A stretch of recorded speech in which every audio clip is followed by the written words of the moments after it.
2, 3. Welcome to Paidaxiology. Conversations on the value of children.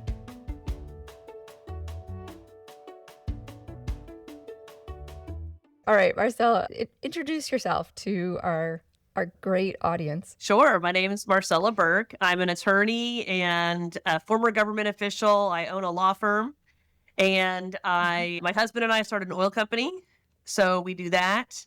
And I have 4 children and a 5th on the way. Amazing. Do you want to show us your bump? Yes, so because you look really terrific. I don't have enough maternity clothes, and I refuse to buy more, and so it's not a maternity shirt. So I was showing Catherine earlier that it's like half my stomach is actually sticking out of the bottom. You weren't supposed to see that on the podcast, but now we just decided to show everybody. No, I think this might be a feature of this podcast is show us your bump. Show us your bump.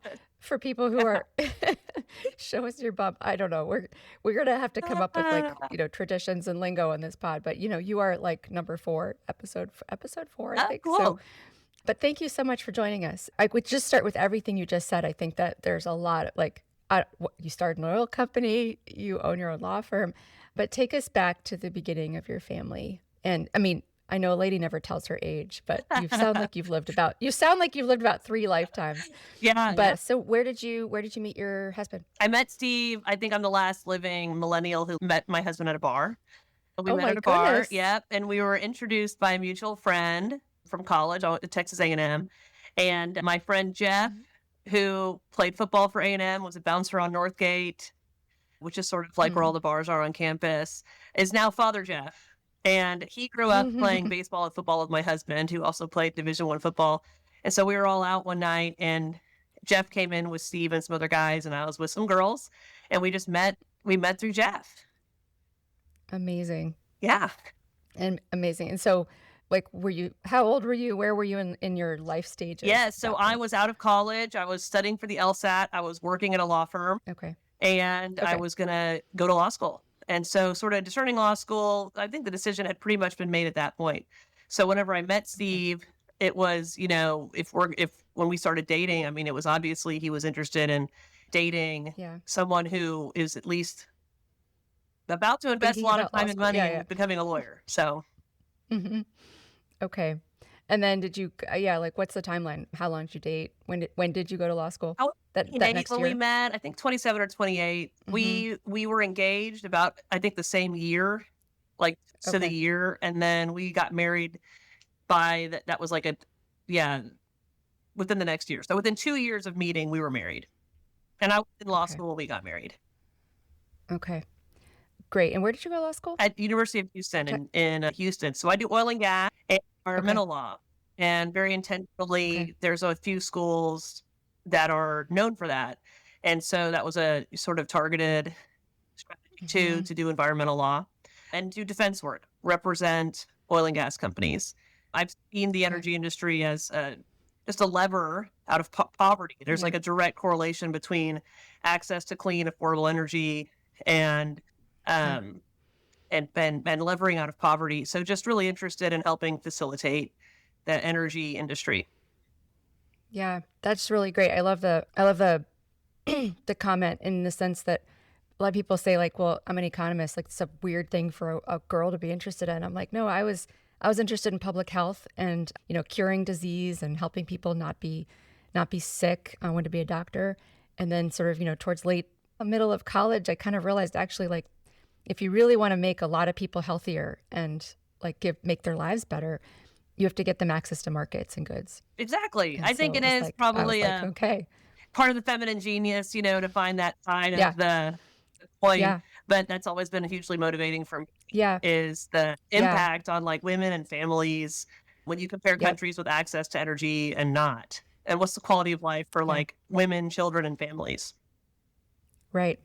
Yeah, exactly. I remember when I was in college, I don't think I've told this story for a while.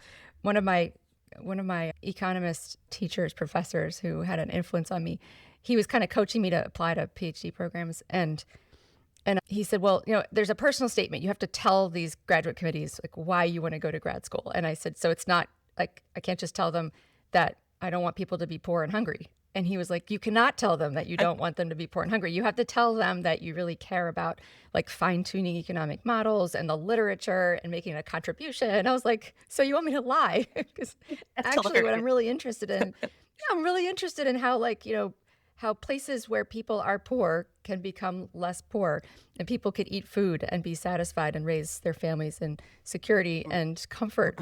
And he's like, look, everybody says that, you can't say that. So I did sort of write this like jaded, like I really just care about technical issues essay, but I felt pretty bad about that. I was like, so I've tried to encourage my students to embrace idealism. A lot of my ideas too about working came from when I was an undergrad and I learned about the Acton Institute and Father Sirico and his work on work. Yeah. And getting a lot of these ideas, I went to like, it was probably one of the first sort of organized things I did after like high school, where I went to like an Acton University, and it was probably one of the first ones they ever did. And they talked a lot about economics and poverty and this and that. And they had a series that eventually came out on the poverty here, but they talked a lot about energy. And I had been discerning going to law school, and I had, and this is where, just thinking about, am I going to work or not, or do I want to get married or what? And ever since I was really young, feeling like I want to do, big things, great things, and thinking at one point that meant maybe I should be a nun, if the only way to be a great saint is to like be a nun or something, and then discerning religious life and discerning out of that, and then discerning going into the public square and doing civics and those types of things, and just having lots of questions on, can women even do that? And should they, especially if they want to get married, and really going through all those sort of like academic, but also religious, spiritual exercises, thinking about discerning that, and then coming across the Acton Institute and hearing all about the work that they do. And I'm like, it just sort of lit my heart on fire about, no, this is what I want to do. I do want to be a lawyer, and I want to defend this industry and these people. And there's so many lies that are being told about climate change and about the world ending and about all these things that are just lies from the pit of hell. And I think it also, it just goes into my personality and temperament to sort of be just to challenge that. And so that's what I did as I went into law school, and I was strategic about which school I'd go to and where would I get the most scholarships and what are the law schools that have the best relationships with the biggest firms to get me the best experience to really do it. And that's what we did. But it was a part of a big process of discernment and thinking through and a lot of spiritual direction even, because there's just a lot of mixed messages on the role of women, whether women should work, all that kind of thing. And they've been in the background for decades, probably since the Industrial Revolution, but obviously come to the forefront in a big way right now with different political type pundits, saying, really opening the Overton window on the role of women in work on sort of both sides of the political aisle. So anyway. Yeah. So interesting. I can sort of see you as a Teresa of Avila. You seem Teresa of Avila-ish, I mean, I don't know if Teresa of Avila is was a lawyer defending oil and gas, like it would be you. She's like my hero. And when I first was evangelized and really embraced my faith, it was a priest named Father Bill Young, and he introduced me to Teresa of Avila. She's the first saint where I ever really, picked up a book and read it. And so she's someone I'm quite devoted to. I just saw the other day a quotation she said from her like journal, but it was Jesus telling her, I would create the universe again just to hear one time that you say you love me. How beautiful is that? But Teresa of Avila, she's a force of nature. And and then she inspired Trezor Lisieux, who's another force of nature, who inspired Mother Teresa, who's a real hero of mine. And so the three of them in our house, we kind of call them the trifecta of these amazing women who are all very different, but all are named sort of after each other and all said a lot of the same things. Yeah. So anyway, it's funny that you say that, because Teresa of Avila is like she's a hero. I think you have a lot of her spirit. It's very clear. And what book of hers did you read when you had that awakening? So the first one was because we'll put We'll put that in the notes. We will let people find these things because, a lot of the curiosity is sort of like, what drives us, what makes us the kind of people that we are. Yeah. It's really fascinating. So what did you read? I would say the first book she wrote that I read was Interior Castle. And that's sort of like advanced. She'd done a lot of writing. That was one of her latest. But Thomas DeMay wrote a book, I think called Fire Within. And it's about Teresa of Avila and John of the Cross's spirituality. And that was the first book. I was 15. Father Bill said, I want you to read this book and come back next week. He gave me a week to read this thing and tell me what you think. I'm going to do this. Yes. I'm going to do this. It's like literally behind my head. Yes. It's amazing. I still have a copy, which is Father Bill's copy. And Virgil always said, only your friends steal your books. So I still have Father Bill's copy. I'm fairly convinced this doesn't render correctly. Like no one will actually be able to read the title. It's like some kind of reverse image. But anyway, here's the book. For people who want to know what makes the Catholic ladies tick, here we are. Like it's behind my head. It's awesome. That book is really good. It's so great. And it's interesting too, because Teresa of Avila, I mean, she was a nun, obviously. Okay. But she really had her. She didn't drink margaritas. She didn't drink margaritas. She would have loved margaritas if they had margaritas. They probably all drank a lot more beer. They probably did. Like they probably drank a lot more beer and sangria. I don't know. Spain.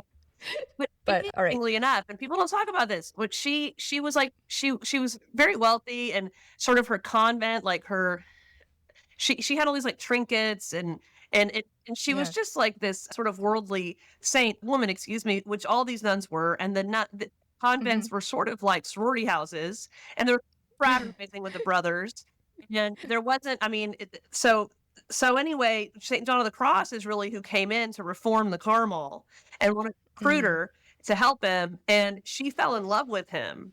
And she climbed over the Carmel wall, which if you ever go to see it, it's like 5 stories or something. I mean, it's like huge. She goes into his cell and she tries to seduce him. Okay, this is like this is wild. This is 40s, wild. And he's like 27 or 28. Okay. Oh my goodness. He's like, you don't love me. It's the Jesus inside of me. Like he's like not threatened by this woman at all, which is a lesson to be learned by a lot of men who, face these formidable women.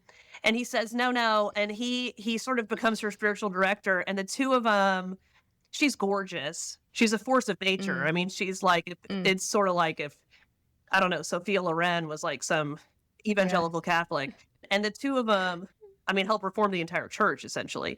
But it's an amazing story. And she was someone who was really sort of gender buster. I hate to say that in her time, too. A lot of these medieval type saints and the Spanish mystics and all that were very dynamic. Yeah. And I think especially women. That's amazing. So just piecing your story together, the encountering Teresa of Avila happens when? Like when you said you sort of reconnected with your faith? I'm not sure what word you used. When was this in relation to college, law school, meeting Steve? That was in high school. And that was, I was also introduced by Father Bill to John Paul II. And it was sort of, he was doing World Youth Days and giving his be not afraid, go into the deep, all these things. And I started thinking about religious life. I went to college, and by my sophomore year, I decided to take a year off college to discern religious life and do mission work. I stayed with a number of different convents, Sisters of Life, the CFR, Capuchin Friars of the Renewal, some other orders, all great orders. But I remember with one of them, I had like smuggled in a tweezer, and you can't like bring anything. And I got caught, and I remember being like, I don't understand. Why do you have to have a unibrow to be a nun? I'm literally like, tweezers for your brows. Yeah. Okay. Like, sure, you have a vocation. Has God ever told you he wants to marry you? And I'm like, no, that's so weird. Like, is that what y'all think? It's like, Marcella, you might not have a vocation. You might not have a vocation. And so it was pretty fun and pretty cool that, these religious orders, this is part of the renewal of the church too. It's some of these more evangelical religious orders with younger women. And they weren't just looking for warm bodies, right? And it was a number of these orders that said, have you ever thought about law school? Like, we really need women to be in the world everywhere. John Paul II says, everywhere there's a man, there should be a woman. and women and men complement each other. And it's not that she should be his like secretary or making the coffee necessarily. Maybe that's the role, but we aren't made to be alone as individuals, like as single humans, but also just in work or whatever community we're in, men and women are meant for one another. We complement each other. And it's this complementarity of the sexes that I've always found really interesting. And so it was Teresa of Avila, Lisieux, Mother Teresa, John Paul II.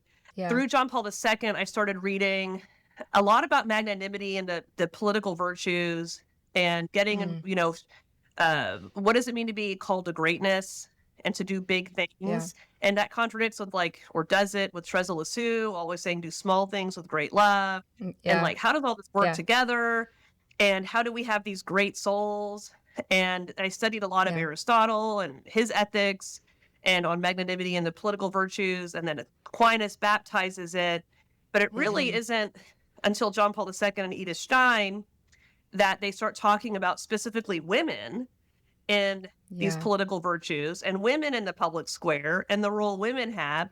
And John Paul gave homilies on this and wrote on this. And it was seen as sort of controversial. He was the first religious leader to ever talk about women having a role, like a true leadership role in the public square.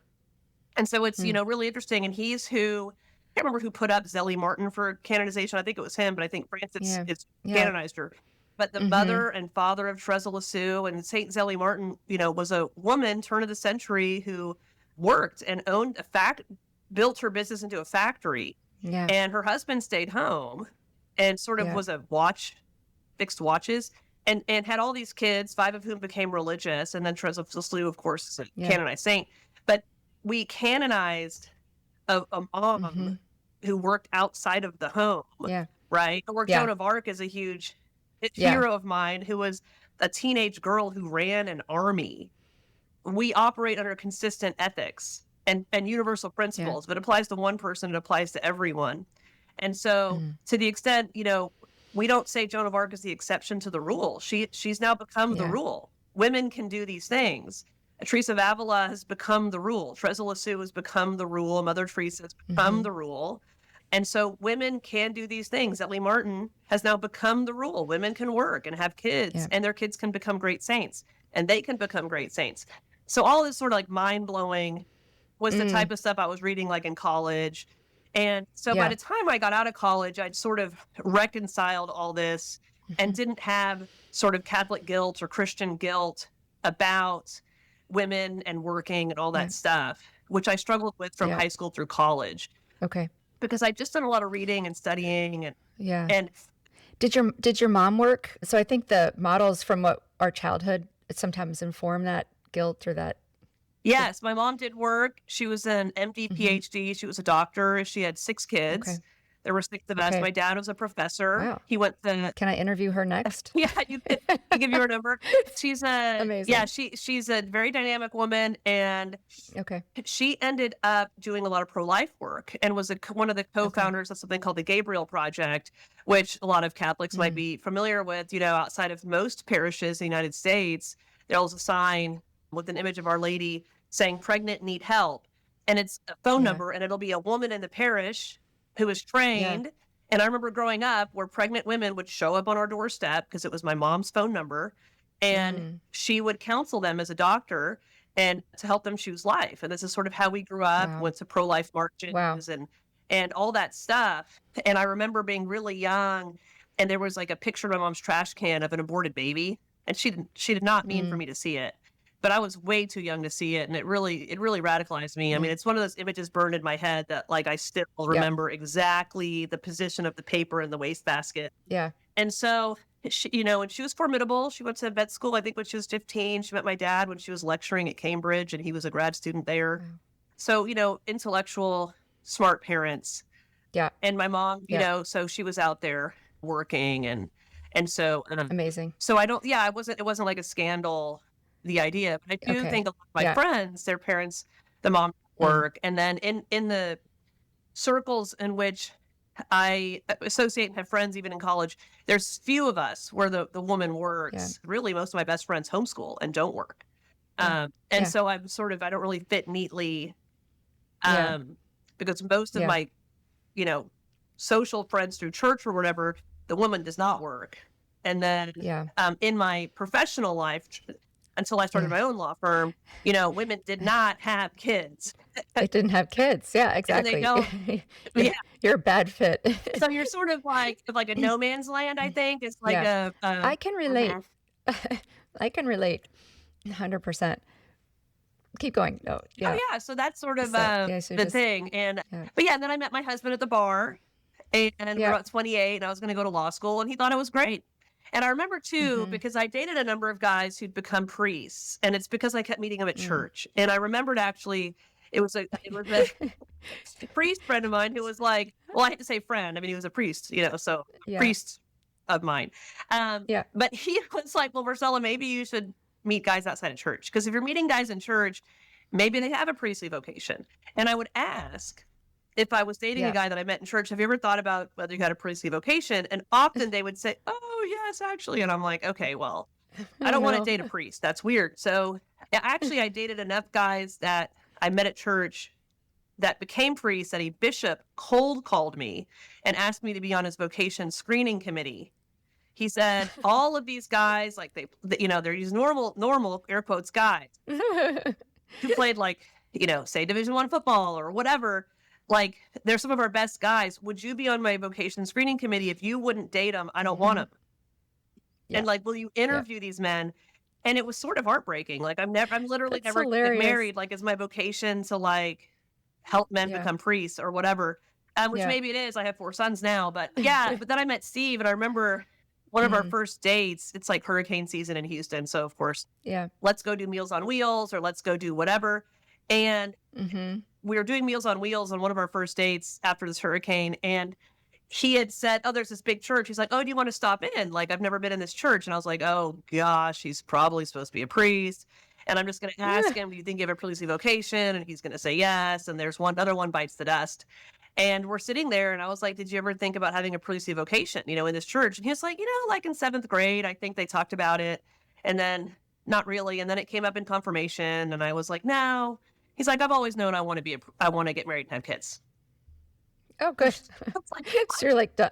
All right, sign you up. I was like, no, Father was right. Meet the guys at the bar. That's where you meet the guys. That's the where to meet the guys. Yeah, and no dating app involved. And so we started dating. Yeah, so it was great. That's great. Tell us about margaritas and babies. Yeah. And when does this start? So we always wanted to have kids. It's obvious. I could say obviously for me and Steve. And I always wanted a big family. And so we wanted, and Justice Scalia, sort of when I knew I wanted to be a lawyer, I started studying, Catholics in the legal profession. And Scalia was sort of a titan, still is. Clarence Thomas, Justice Alito, but there's so many others. Yeah. And I would read their stuff and listen to their stuff. And Scalia had a great line where he said, when anyone gave him a hard time for having 8 children, he would say, well, if you think I'm ambitious, you should meet my wife. And I loved how he framed having kids as being sort of a noble ambition. Again, this is like the virtue of magnanimity, being big-hearted. Yeah. And so what are you so afraid of? And for the woman, for his wife, to actually be the more magnanimous one, to actually have the bigger heart, to be more ambitious, because she's the one who wanted the kids, which he would say is way harder than sitting up here on Constitution Avenue, reading a record and telling people who's right and wrong about stuff, as opposed to forming these children into, good citizens. Yeah. And so Scalia was always inspiring to me. So Steve and I talked about this, and we decided that we were going to have a slogan in our marriage, which is always be at least as ambitious for the family as I am for career, air quotes. And it's not career qua career. It's a sense of God doing something with me in the world as a woman who's going to be married. And so if that's your definition of career, I guess that's like a definition of career, but always making sure to temper that with, so what does that look like? We're going to have to put in something as a proxy to reverse engineer to make sure this doesn't become just an idea, but it's actually a principle to live by. So for example, anytime I applied for a clerkship, a fellowship, when I was up for partnership, when I was up for equity partnership, when I applied for a position as a senior government official in the Trump administration, anytime I was going to do anything that was going to propel or provide a credential in the career, we would actively try to have a kid. So like we would completely buck the conventional wisdom of, oh, you're applying for law school, you have to wait. Oh, you're taking the LSAT, you have to wait. Oh, you're taking finals, you have to wait. Oh, you're going to do a clerkship. Well, it's still not a good time. Oh, now you're up for a fellowship. Oh, a partnership. There will never be a time. Oh, you should just freeze your eggs. We're giving you, here's a program. Blah, blah, blah, blah, blah. So we just ignore this whole thing and say, anytime I'm doing anything, we're going to try to have a kid. And so it's like the margarita principle. So it's like, hey, I just learned about this new fellowship and I think I'm going to apply. It's like, well, turn on the blender, you know? And so I've basically been pregnant for the entire 15 years we've been married. And we have 4 boys now, but I've had 7 miscarriages. And we miscarried twins at one point. That was really rough. And so it's, again, I think part of this ambition is not just to do great things in society to the extent that God gives those opportunities. I mean, it's, you know, you sort of want to build good habits and virtue and character. And then if God gives me the opportunity to do something great, I want to be in a position to actually have the virtuous capacity to take it. So that's one thing. But also in my family, to always be prepared for greatness there and to be open to life. And I remember I think I was pregnant with my 3rd, and I had a friend who's a Christian, who's a lawyer. And I remember she said, I was pregnant with my 4th. I just announced to some friends, but, you know, started telling friends. And she sincerely said, but isn't 3 enough? Like, isn't 3 enough? And I said, listen, if you were told by your boss, we're going to give you $1 million bonus this year, will you take it? She was like, well, yeah. And I'm like, God just gave me like $1 trillion bajillion dollar bonus. I'm going to take it, you know? But to even have to analogize using something like dollars and cents, the life of my 4th child is what's happened to, even in Christian circles, you know, I would say a lack of ambition for family.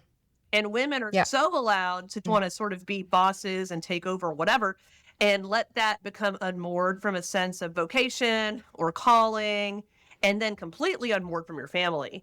And in a lot of circles, including Christian circles, it's not like what birth control do you like, whether you use birth control, it's what type. And it's sort of seen as irresponsible.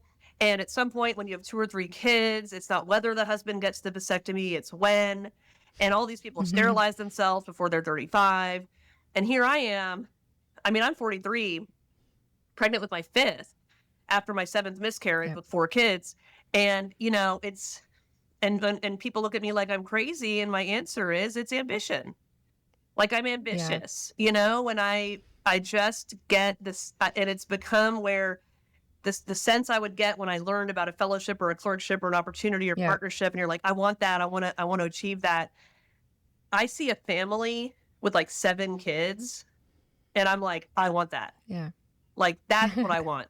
And so that allowing yourself as a woman to be ambitious for whatever it is God wants you to do. And you really have to do a lot of ignoring, because women, we do suffer from social contagion. And so you have to be really careful about who your circles are, who your friends are. And you have to stay connected and pray and be close to your husband and all those things. Because if I only listened to my friends and it was my friends from work, I'd have no kids. And if it was only my friends from church, I wouldn't work. So you also have to sort of take everything with a grain of salt and really put your ear to the ground of what God wants you to do. Which again brings me back to people like Teresa of Avila, Mother Teresa, Sally Martin. These are women who you might look as, oh, they're so conventional. They were nuns, they're saints. But when you read their lives, Catherine of Siena, it's like radical women who absolutely did their own thing and, you know, stood up to popes and, you know, These are not well-behaved women, Yeah. and they're all great saints. So, Yeah. I love that. There's so many pieces of your your monologue there that I would like to dig into. I mean, one of them is just, going back to the margaritas and babies. You could turn on the blender. I mean, I want to make sure people understand what's going on there, which is like, we're going to try to have a baby, and so we're going to make margaritas. Okay, yeah, if you ask my kids where do babies come from, they'll say margarita. I know. I mean, I'm actually concerned, YouTube may take this down. Like, it's like, this is not the sort of content YouTube wants to have online. But what I love about that is this kind of idea that, like, the way I've put it is like everybody around you, like you were talking about, you have to turn off some of that noise. Everybody around you, when you talk to women, is they are ambitious for your career. They're ambitious for work. Mm-hmm. If you are in, I mean, my dad used to call it the horsey set, the people who kind of like it's just like the waspy elite of the United States. Like, there's a whole set of things that go along with being in the horsey set. And I don't know what we should call it, but it's sort of like the sort of talented, elite, high-achieving educational class, the horsey set or whatever. Everybody is going to be, here's a fellowship, here's a clerkship, here's a thing, here's the script.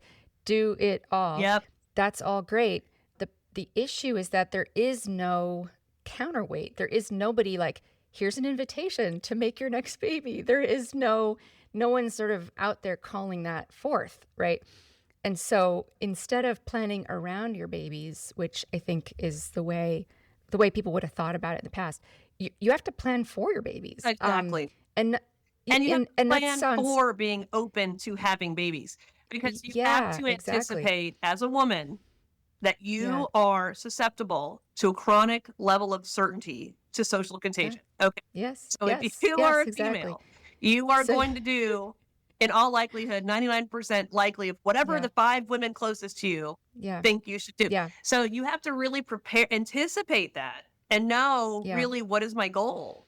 And so Steve and I would write it down. We do our goals every year. The future belongs to people who write their dreams down. It's like, I want to be a great saint. Here's what I want on my saint card. Here's these are exercises Father Bill made me do in high school that I still am this is so good, because then on top of it, you want these other, God's whispering these other things he wants you to do in the silence of your heart, in adoration, night after night. And you're like, how is this compatible? Because these 5 people I'm friends with, I mean, obviously you can't do all that. So you have to plan for God's will to look different. And the idea that Christians, we all look alike and we're cookie cutter. No, if you just look at Jesus and the Bible and church history and the saints, everyone actually is called to be sort of wildly unique.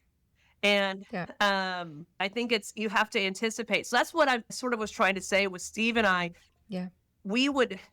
There's nothing that's going to call you into having more kids, which sometimes you might get a homily. I guess if you're lucky, a priest might actually say, "Hey guys, have another kid." Yeah. You might ever in your life have a priest with enough courage to say that. Yeah. But generally, they'll definitely, the world will encourage you to do all these other things, like you're saying. So that's what we did. Yeah. We said, well, we will force upon ourselves the reminder that when we're trying to be ambitious, we're going to make sure that we're at least as ambitious for the family. And then on top of that, we want to be great saints. And so be at least as ambitious for your sainthood as you are for your family. And so you got to put God first too, and not idolize the family, and make sure that you're not using family as an excuse to not engage in the public sector or the world or in the PTA or whatever. That actually, we have to, as women, really listen and not use staying home and, making sourdough and having chickens as an excuse to not engage at the local public library. I mean, we really have to figure out what actually is the virtuous thing. And it might not be what all the girls in your Bible study say. You might actually have to do something a little different and uncomfortable. And so we just have put it into our marriage that it's baked in, that we're just going to be different. Mm-hmm. Yeah, that's awesome. The other thing that I love that you talked about is just this sense of isn't it enough? Or the pushback on that.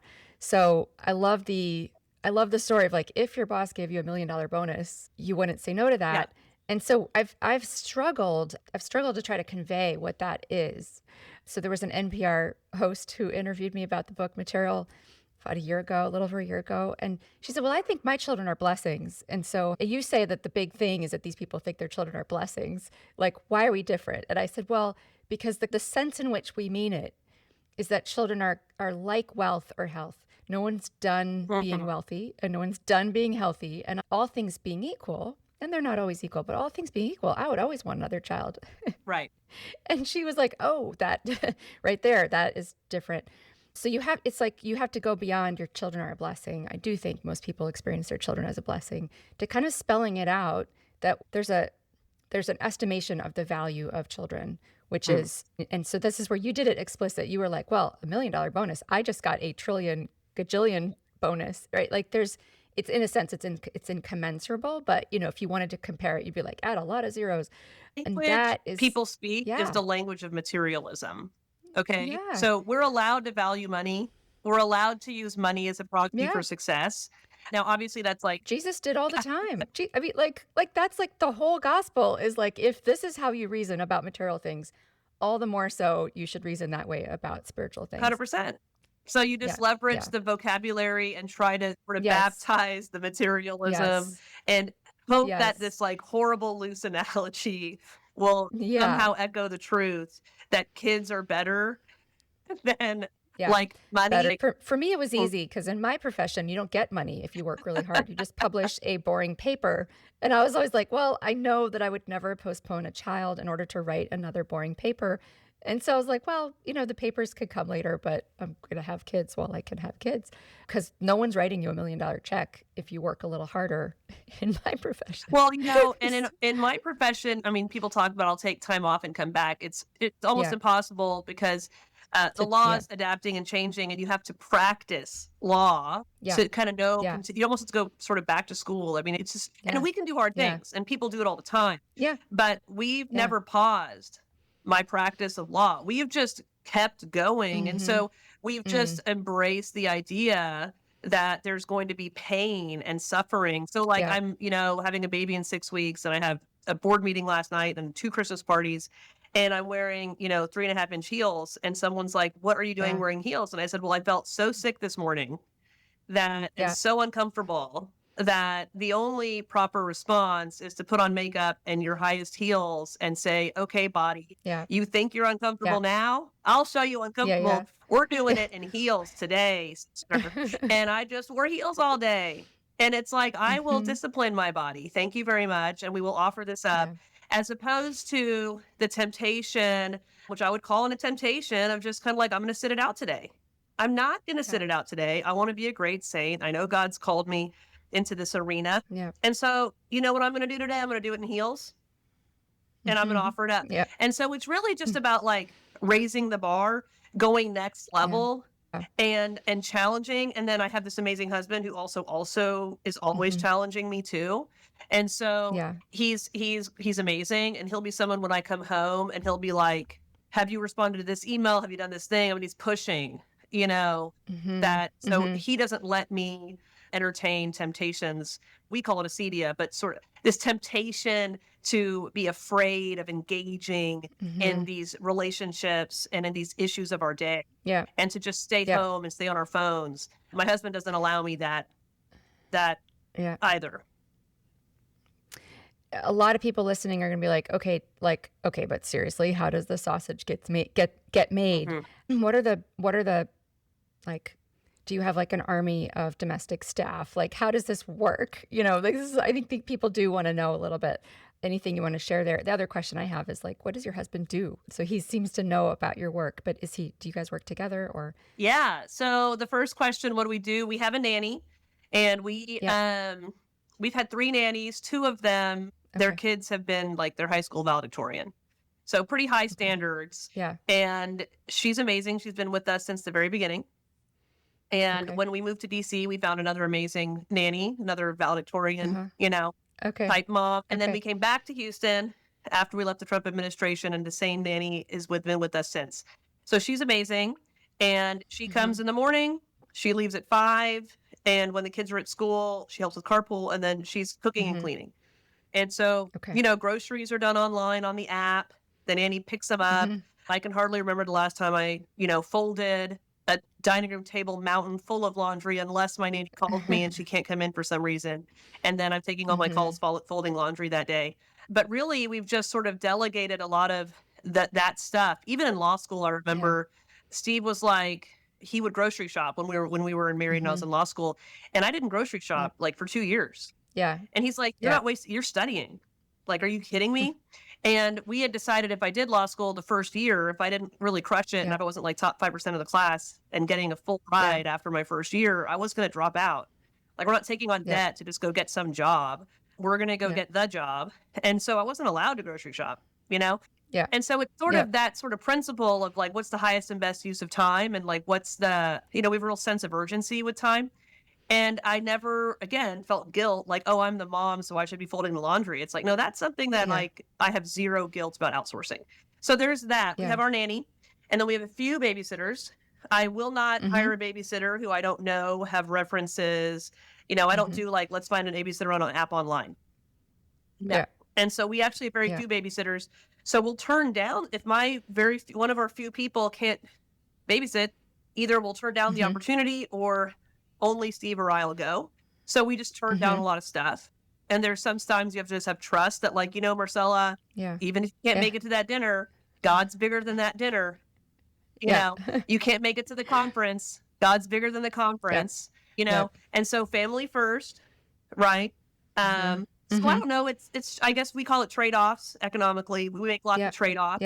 And again, it's like God, family, and then work, but we take work really seriously. Like, work is not like down there. Work's in the Trinity, the trifecta of what work's important. Again, work was given to us before the fall, and it's our opportunity to help God redeem the world. And it is actually our path to sainthood and sanctity, along with my marriage and raising the kids. And so we take it really seriously that we have to really balance these things. But the sausage making, nanny, I don't like cook a lot. I cook some. There's things I really do well. Like, it's like this really great advice I got. Like, if you're going to do stuff for your kids at school, like, always get the dessert. So there's an Easter party or a Christmas party. It's awesome when the mom plans the whole thing. She gets no credit. Yeah. The lady who gets the credit is the one who brought the cupcakes. Like, bring the cupcakes. And then your kid is like, my mom brought the cupcakes. Like, how easy is that? So like, I bring the cupcakes to the party and it's like, it's great. And so it's little like that, like just trying to be smart about how and whether. My kid's school, you can go to lunch at the school. And so just calendaring it and treating it like it's a meeting with the Pope. I mean, it's like, I'm going to be there. Yeah. I don't know. You just make it work. Yeah. Yeah. Real quick pause. How old are your kids now? We have the 4 boys. They're all under 10. All under 10. So basically 4, 6, 8, 10. And then we have the baby on the way. Okay. And when do they start school or preschool? Like they're going in at 5 or 6 kindergarten, or you're doing preschool? We have a preschool by our house. It's like a 9 to 2. And so we do that for like our 3-year-old. He loves it. Yeah. And so the nanny drops him off and picks him up, and he does that. Okay. And so she's shopping and laundry and dry cleaning errands and stuff. Yeah. Stuffing my law firm Christmas card. Yeah. Whatever we need, her to do. And I was thinking this might be the year that I get a family Christmas card out, but my daughter, who's 20, just laughed at me. I was like, this might be the year that we haven't managed it for a long time. Exactly. It's, you never know. We're having a baby in January. Eternal. So my plan is maybe I'll do like a baby announcement card thing. Yeah. So. And will you take time off? It's work for relative. Yourself. So what's your maternity leave policy? Yeah. What is your... No, I mean, it's funny. I did take maternity leave my first baby when I was an associate. I really haven't taken one since. And that's part of what I signed up for.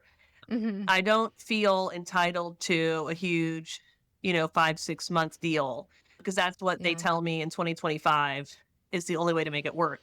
So no, I mean, typically the last few babies, I'm checking emails and I'm sitting there with my epidural and I'm like making sure that this one issue is resolved. And then sort of, it's not like I'm back at it at the office grinding over a brief. I mean, I have a team and I have partners and associates, but it's all part of the mix.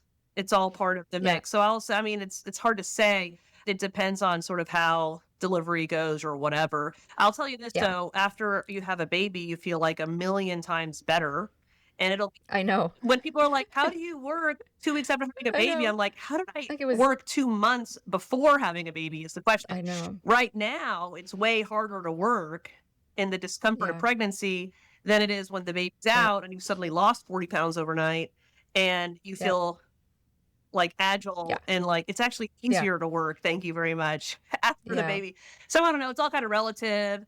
Yeah. So yeah, I just don't have those expectations. I've also taken on like these ideas, which could get me, you know, the comments I won't read later, but just, you know, you sort of embrace the pain. It's like when I wake up feeling bad, that's when I put on the 3-inch heels. It's like, let's go.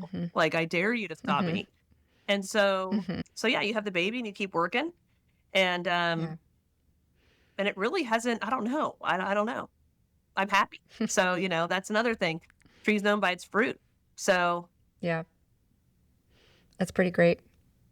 Do you want to give us a Marcella hot take on the Helen Andrews position? Oh yeah. Yeah, we talked about that a little bit, right? Offline here. And now it's settled in the online discussion a little bit. You know, how do you see her idea that kind of like, you know, DEI and woke in the workplace is kind of, it's all a female thing.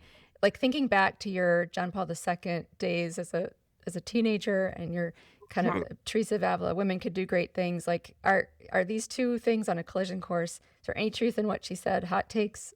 Yeah, so she's who said basically that the toxic femininity, right? The thesis is toxic femininity. I mean, first blush, like absolutely agree that just as much as there can be a man who behaves badly and we could label that as toxic, there's a lot of baggage, of course, with the word toxic. Of course, a woman can be toxic. Of course, a woman can lie, cheat, and steal like anyone else. Of course, men and women are both subject to virtue and vice. I would say, of course, we're both called to greatness. And I'd say we're compatible and we're complementary and that we actually can't truly be great without one another. And a lot of the greatest saints, St. Francis had St. Clare, you know, St. Therese of Avila had St. John of the Cross. And behind every quote, great man is a great woman and vice versa. I mean, the complement of the sexes is like fundamental. So when you have a thesis about toxic femininity, but you're just blaming the women, you're going to find, from me at first blush, a fundamental flaw in reasoning if there isn't any comment about it's not just the woman who did the thing, but the man who let her. And, you know, if we're going to claim to be Judeo-Christians and have read the book of Genesis and Adam and Eve, and the apple, and it wasn't just the lady who took the apple, but the guy standing next to her who was like, I wonder what that tastes like, you know? So it's not just the women who've come in who are making sort of these demands. It's the men who've invited them, right? And so it's two to tango in any toxic work environment. So I'd say that, first of all. And so you read a lot online of just people blaming women carte blanche for like every societal ill, every problem at the workplace, as if there aren't men there too. And I've had issues when I was at big law firms where I can think of specific examples where, for example, they wanted me at one point to put pronouns on my bio. And I said, I can't bear false witness. And it's like, well, you are a female, so can't you do she, her? And I'm like, no, because it's an ideology. And I can't bear false witness to an ideology, and I'm a Catholic, so I'm definitely going to play that Title VII, you know, sweetheart. I don't think you want to bring this up again, HR. I'm not putting it on the bio. And it's illegal for you to ask, and so could you stop, kindly? And by the way, can I point out that I'm the only female partner on this floor, and you haven't asked a single man to put the pronouns on the bio? And getting feedback saying, well, as a woman, we can't have you not. It's one thing if the guys don't, but you have to. And so it's like, so by the way, people with these theories that women are ruining the world, we're being told you have to and the men don't. We're being scapegoated to a certain extent. Now, am I also saying that women aren't to blame? No. I mean, you're responsible for your behavior, but everyone should be responsible. So I have just like lots of thoughts about this. Do I think there's like toxic femininity that sort of can take over? Yeah, like when if a woman's vices that women are particularly susceptible to do are suddenly being characterized as virtues. And so one thing I liked about her theory is like this idea that cancel culture is sort of fundamentally feminine. I mean, it kind of is. Like, women can be gossips and they can be mean. And Mean Girls, I mean, there's a movie, Mean Girls. And so now you sort of institutionalize like the mean girl reaction, which is horribly stricken by Vice, as like, this is actually what it means to be professional, like as if it's good to sort of cancel people. And so now, I mean, has that taken over to certain corporate cultures? Yes. Have men allowed it? Yeah. Have they facilitated it? Yeah. Have they demanded it? I mean, I've had male general counsels of law firms tell me that you as a woman are a waste of a female equity partner if you don't support these programs. Yeah.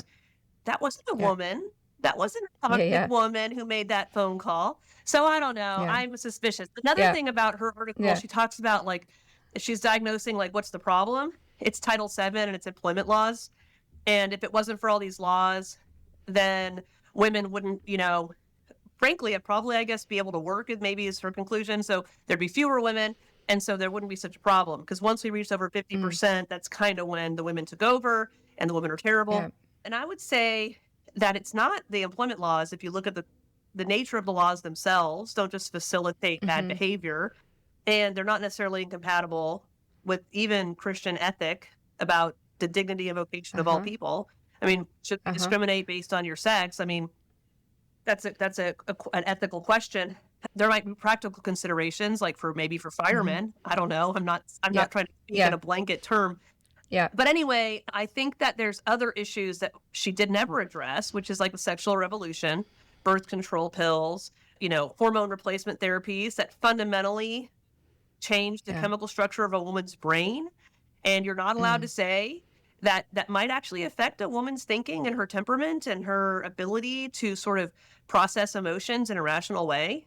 And like, is it possible that the flooding of hormones since girls were 14 up until they make partner a law firm has affected somehow their judgment and their ability to function with men when all of their hormones have been, you know, deregulated their entire life? Yeah. We're not allowed to talk about that. We can't blame that.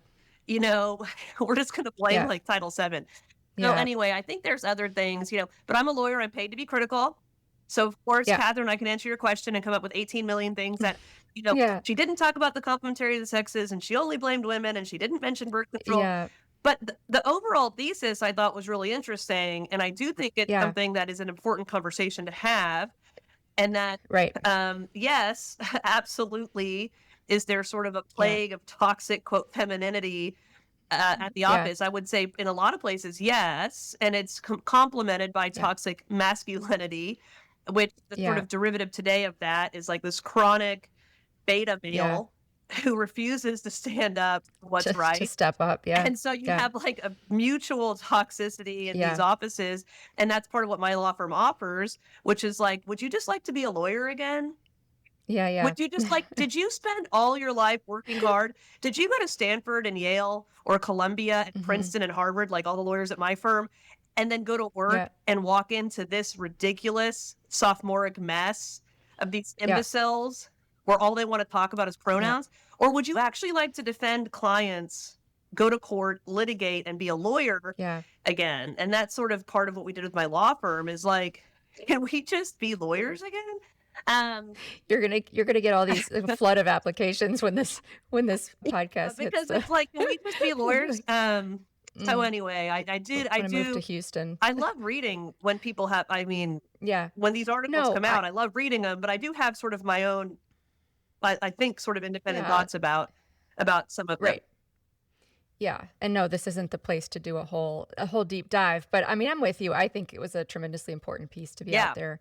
And I've been deeply wounded by women at work and kind of toxic femininity at work, but plenty of complaints about the male culture at work as well. So super interesting. Now, I also wanted to get your take on this kind of like flood of articles that we're seeing about people being 50 and lonely, which is, you know, this kind of other, you know, I guess I would say like, it's easy to talk about the women work stuff. It's easy to, there's this kind of set of things, but actually there's this like a darker tragic like underbelly to a lot of the things that you and I grew up through. I mean, I remember, I'll put it this way. I remember one of the women who was in the department when I was getting my PhD. And, of course, women didn't have kids. Right. I looked around. None of the female faculty when I was doing my PhD at Harvard had a child. That's not true now, but it was true when I was coming through. And this has to some extent changed. I mean, there's some signs. This is like some of this, people have questioned some of the heterodoxy around that. No one said anything encouraging. If I got any comments at all, it was like, you're too pregnant to be in the room, like leave, you're making me uncomfortable, things like that. There was another one that was really silly, like, 3, do you think that's healthy for you? And I was like, define health. But anyway, I will not name her, but she said at one point, it was like the only encouraging thing that was ever said to me in 12 years doing about my family. And she said something like, your peers will question their single-mindedness later. Mm-hmm. And it was like, it was like, wait, did you actually say that? Mm-hmm. Did you? But it was the hint towards, and I never knew anything about her personal life. I don't know anything about her decisions. I don't know if her lacking a child was purposeful or, something that was a great cross to her. I don't know. The answer wasn't something we were ever going to talk about. But maybe we're seeing that play out. We're seeing those women. I mean, this conversation we had 15 years ago, and we're seeing those people hit 50, 55. They don't have children, and people are talking about it now. Yeah. The lens through which I see it is the same sort of virtue ethic, magnanimity versus acedia, and being called to being great-hearted, and acedia being the contrary vice, small-heartedness. And magnanimity being called to great things. And part of that, I think, especially for women, is to be courageous and brave in relationships. And so to me, when I think about what's a magnanimous woman or a magnanimous man, the Aristotelian picture or Thomas Aquinas or sort of the classical is sort of this aloof man who is not influenced by what other people think and does these amazing, great things, compelled by wanting to sort of build the common good, and becomes so noble and so influential that he doesn't run for office. People are begging him to sort of be in control, and they give him awards. He doesn't want them. He doesn't care what you think. And sort of financially independent, just totally independent. And a lot of that's very compatible with like this American vision of sort of individualism and rugged individualism. But Aquinas adopts all this, baptizes it, and Jesus flips it on its head and says the greatest will be least and the least will be great. And you start really looking into and Jesus and St. Paul to the Corinthians, they're talking to the Greeks. I mean, they're talking to the people that have this virtue ethic, and they're turning it on their head and actually saying to be great is to be small. It's like Tresla Sue being like small things that are like, wait a second, what are you saying? And so humility actually becomes sort of like this pinnacle virtue that complements the prudence and the courage and the self-control and all the other virtues that are gobbled up into magnanimity. All this to say, we are not teaching kids in high school civics about magnanimity and being great-hearted. And to the extent that we are, we're certainly not telling the girls. We're telling the girls a version of it, which is a horrible perversion and distortion about being like the boss bee or whatever. And so when I think about these lonely women, it's that I just see that they have been coached, and they're not victims. They have agreed. They've colluded. They have cooperated in the lie, that to be small-hearted, to be small-hearted. And we have to, I have a lot of, my heart's broken for this, because I was very fortunate to have a Father Bill when I was 15 telling me to read Teresa of Avila, and John Paul II saying, go into the deep, writing encyclicals to women, saying everywhere men are, women should be. I had those voices from the very beginning of my formation that became the foundation. And a lot of women don't have that. Their foundation is so vapid. And of course, it's meaningless because it lacks that relationship. So what essentially men and women are being called to is this acedia, this contrary virtue, which is like to be actually afraid of those relationships, to be terrified of children. Women are terrified of having children. Men are too lazy and terrified. It's not like these women just want to work. They also have Yeah. husbands who would love a dual income, who would love to have more Yep. stuff, who would love to go on vacation. And when you get into it, when women do get married and they work and they have the allowed socially acceptable 1 or 2 kids, if they want more, like in your book, a lot of those women had the one and the second, they start getting like, almost greedy, like, oh, this is awesome. And it's their husband who says no. Yeah. They're small-hearted. It's acedia. It's this vice that's not just like sloth or laziness. It's worse. It's a rejection of being called to great relationships. And so, you're gonna be lonely if you are choosing from the beginning of your career a path that doesn't involve marriage, family, children, relationships. Then you're not going to have, when you're 50, marriage, family, children, relationships. And a lot of women aren't understanding too, and they're learning. I mean, it's sort of like mathematical. We get older as women, and it's sort of like on a scale of 1 to 10, what's your quote value on the market? I mean, I understand that I'm 43 and I'm going to have 5 kids. Something happens to my husband. What am I, a 2? I get it. Yeah. I'm not probably getting married again. I mean, this is like a horribly like secular, sort of utilitarian way to look at it. But like, ladies, your 20s, like, find the guy. Yep. Thank God for the priest who was like, Marcella, you need to go to the bar if you want to get married, because you're going to end up out of law school single. And I promise you it's harder. Yeah. And so I also remember being sort of like challenged. And I coach a lot of young women who want to work, who feel called to work, but obviously want to get married, that, it takes bravery. I mean, I was scared to have my first kid. I was scared to have my second kid. I'm still scared. It's scary. I know. Now I've got like maternal health issues. I'm like, am I going to average out? I mean, this is like, I'm 43, but I'm trying to be open. I'm trying to be big hearted. I'm trying to be a great saint. Yeah. So it's not like those fears suddenly go away. You just kind of get better at processing them, and you recognize the lies and you dismiss them more quickly. Teresa of Avila called these lies against great heartedness as like a barking dog. She'd be like, just back off. Like, I'm called to greatness. Thank you. Yeah.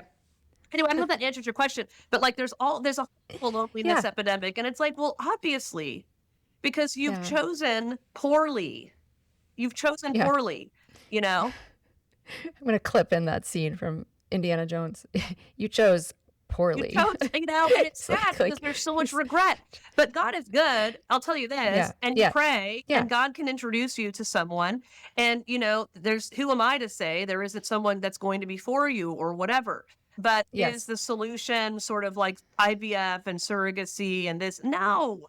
Like, you're just adding more pain. I mean, at some point, we stop and we say, okay, God, like, I'm going to surrender to your will and how you built me. And I was made for relationships. I wasn't made for a petri dish, and just trying to at some point stop and being open. But I really feel a lot of I see it all the time.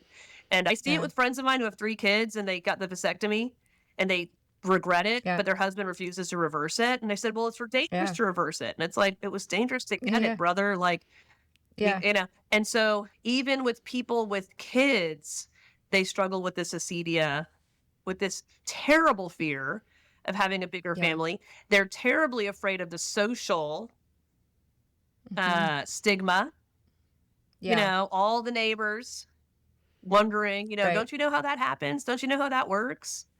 They don't like the social, so there's acedia everywhere, even within people who are married. So I wouldn't even leave the loneliness to just the single women. There's a lot of men and women that are married that have spouses that won't let them have more kids. And that's a very long loneliness as well. It is.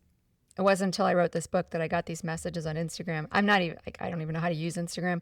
Still haven't figured it out. Maybe I'll have to up my game. But I get these messages on Instagram. They're so tragic. Like, I read, I read your book. My first baby was like the best thing that ever happened to me. How can I persuade my husband to let me have another one? Or worst one I ever came across was I really wanted a second, and my husband made me like sign a contract. Like all the things that I was going to agree to do or not do if we had a second. We had the second, but now I want a third, and there's no contract that's going to make him happy. And of course, like part of me is like, you're in the wrong marriage, but of course I'm not going to counsel anybody to leave their marriage.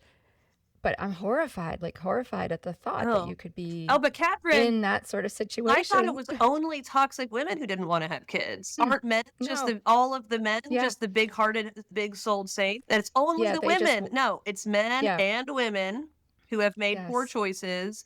And also, obviously, I'm not like the Captain Perfect over here. I have my own struggles, and God gives me my struggles to continue to humble me. Like I said, 7 miscarriages, and we have the gap 10, 8, 6, 4. Yeah. Well, my 2-year-old was a set of twins that didn't make it. Now we're pregnant, and I have 6 weeks to go. And do I absolutely recognize that we could add this to we don't know what's going to happen here. We're trying to stay open. God does an amazing thing by using suffering to help us stay grounded. And it's, remember, keeping that ear to the ground of what it is he wants us to do. I will say that there's tremendous suffering out there because of people's decisions on having kids and not having kids, and the sexual revolution. Again, I don't blame Title VII for this, people. Yeah. Suddenly, does that sound as absurd? Yeah. It's absurd. It's not Title VII. It's the sexual revolution, and it's a social experiment we've been playing for a long time. And it's then these ideas that we layer on top of it, like women like me or you, Catherine, or others, also just shouldn't be working for some. I mean, it's like all these incompatible, inconsistent ideas are piling on to men and women. And so God's really good at taking suffering and redeeming it. And so I'm pretty excited to see that, to the extent people are willing to sort of sit in an adoration chapel in the silence and be like, God, do something with this. He's really good at taking things that are bad and making them new, and taking suffering and turning it into greatness, and taking that mustard seed and turning it into the great, mustard tree or whatever. Yeah. And so I mean, it's sad and there's a lot of suffering, but at the same time, when you're just watching how God works, he loves to take these drastic situations and make them into these ridiculous, successes. He takes the cross, right? And he saves humanity. Also, some of my favorite, biblical analogies in dire times is, I love that story of Moses with the Pharaoh chasing him in the Red Sea.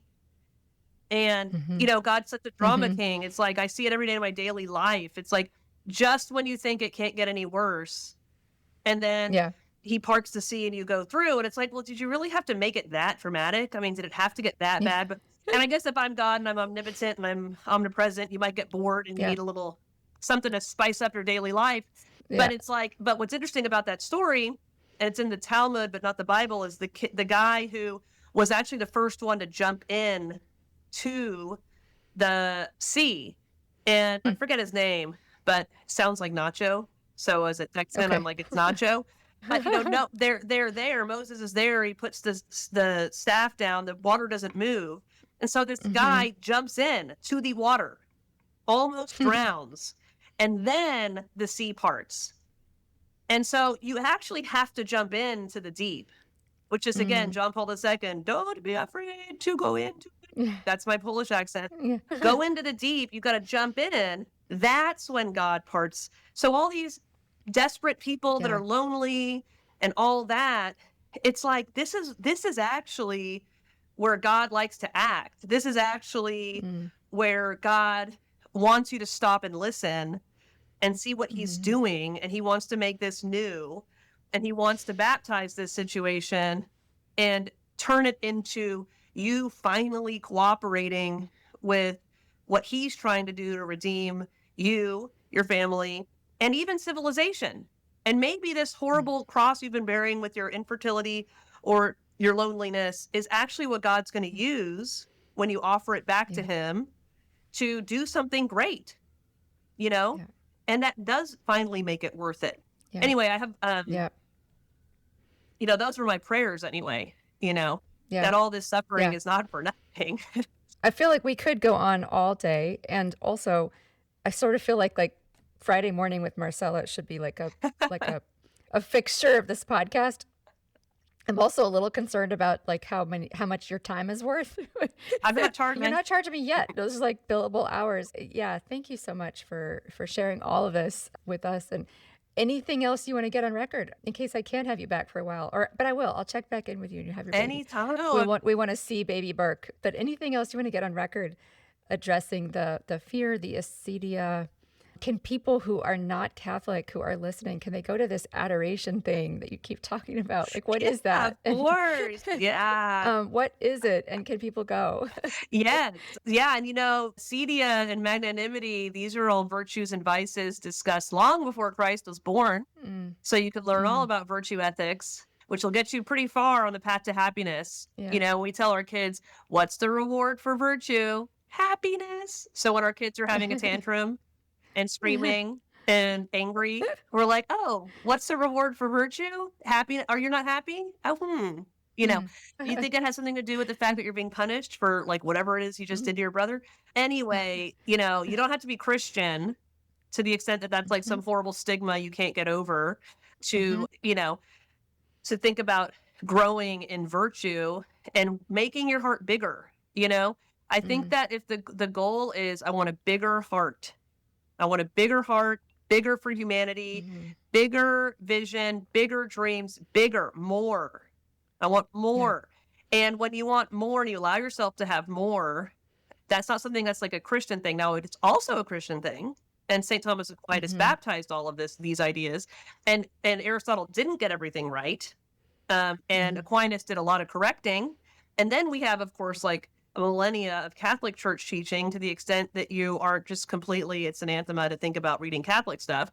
But we have amazing tradition on virtue ethics in a Christian light and lens that incorporates millennia of thought leadership on this, really culminating in Edith Stein, a Jew who became a Catholic and who died in the Holocaust as a nun, also on the list of like amazing women.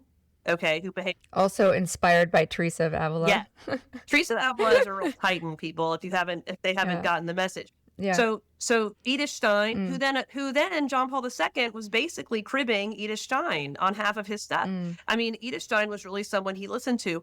There's also a woman called Sister Prudence Allen. I mean, she's still alive. There's something called the Anthology of Women. It's like the Norton Anthology of English Literature, but it's like what we've thought about women over time. It's amazing. So I would say you can just learn. And it's an amazing, if you just let yourself afford the possibility that God wants more for you. And, I hope that to just, part of why I would be on a podcast like yours, Catherine, is to give practical reassurance that you can be flexible and you can do more than one thing. And you can have kids and you can work and you can just you're just trying to have a big heart and a big life. Yeah. And then, of course, it's something, there's a wrench thrown in and it becomes obvious, like, well, God put a block to that one and staying flexible. I don't know. Yeah. But Christianity really does have a lot of these answers. And I'll say the Catholic Church has a lot of these answers. And there's a lot of stigma about having families. There's a lot of stigma about having kids. There's a lot of stigma about having more than one or two kids. There's a lot of stigma about being Christian. There's a lot of stigma about being Catholic. And, to the extent we're finally willing to be like, I'm miserable, and maybe all these people are wrong, and maybe there are ideas that are ancient, and maybe like the medieval mystics like Teresa of Avila were onto something. Maybe the Enlightenment wasn't all it was cracked up to be, and all these ideas I've been sort of like ruthlessly defending and living out that make me miserable should be reconsidered. I don't know. I would say that would be my final thought. I love that. Just being a little contrarian to the zeitgeist, which shoves down your throat like all of these ideas, which at the end of the day to being small-hearted and sort of navel gazing and scared. And it's like, well, let's be open to the idea of a bigger heart, bigger life. Yeah. I mean, and maybe God's doing something. Yeah. Marcella, bigger heart. Have a bigger heart, Burke. We'll title your episode. We have to come up with the title. This. I can't remember where I read this, but someone had said something about how people will discover they seem to miss about like my personality. Like I may not be. I'm sort of like I try to be kind as a matter of virtue, but maybe I'm not as a matter of personality. So yeah. Not everyone's like people me, say that, Catherine, but people say that about my husband a lot, and he would be the first to volunteer that. So I recognize that. Yeah. Well, I think if we have two goals in this podcast, and we're still sort of working out our vibes and our traditions, and like we'll get we have two goals. One is to really just talk about the reasons why people want kids and have wanted them in the past, and sort of like zeroing in on the value of children. But the other piece, in a sense, is really to sort of open up the imagination, to help form the imagination of American women and men. What does it mean to form? I mean, people talk about forming conscience, but actually we just need to form imagination. People don't know what's possible. And sometimes it's like, well, actually, we need just another piece. You can just do things. I love the "you can just do things" memes, but also like, you need to sort of have an idea of what you can do before you can apply. You can just do things.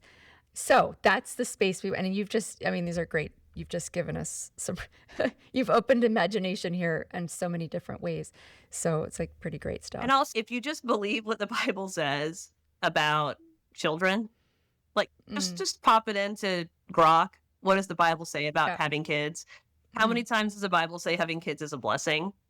I mean, it's thousands. I mean, it's like the whole Bible. Yeah. I mean, it's like outrageous. It's like, if you could just consider being open to the possibility that kids are a blessing. I know you all are Christian and you go to the church and you got the praise band and the fog machines and you love Jesus. Yeah. But if you could be open to the possibility about what the Bible says about kids, okay?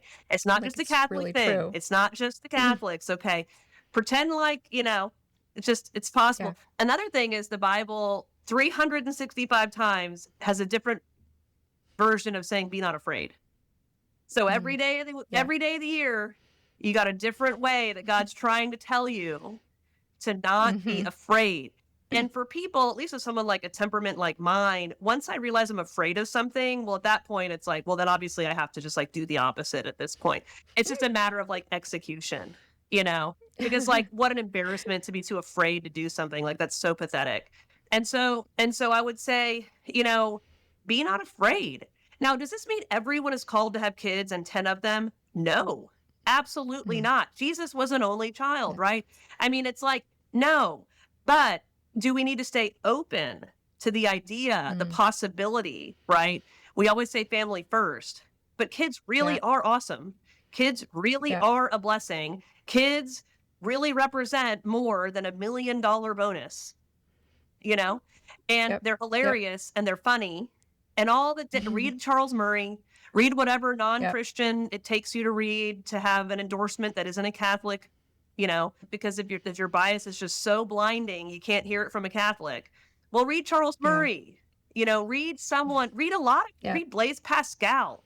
Like, it's like, there's also a lot of people who aren't Catholic who say these things, and your quality of life and your happiness is correlated to your cooperation with virtue. And when we figure that out, I think life gets a lot better. I mean, like remarkably better. But you have to get off Instagram. You have to get off X. I'm not on Facebook.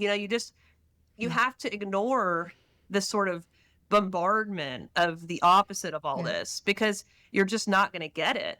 I mean, the only place I even get it is when I happen to have 5 minutes to talk to Catherine, or if I'm going to read like Treza Lassou or somebody. I mean, everybody else is saying something different about what's going to make you happy. Yeah. There's very few people who are going to be like, no, it's actually like the kids are better. There's just so much out there about how terrible it is. Anyway, so I don't want to beat the dead horse. And a lot of people can't have them, and that's a separate cross. And that is a cross.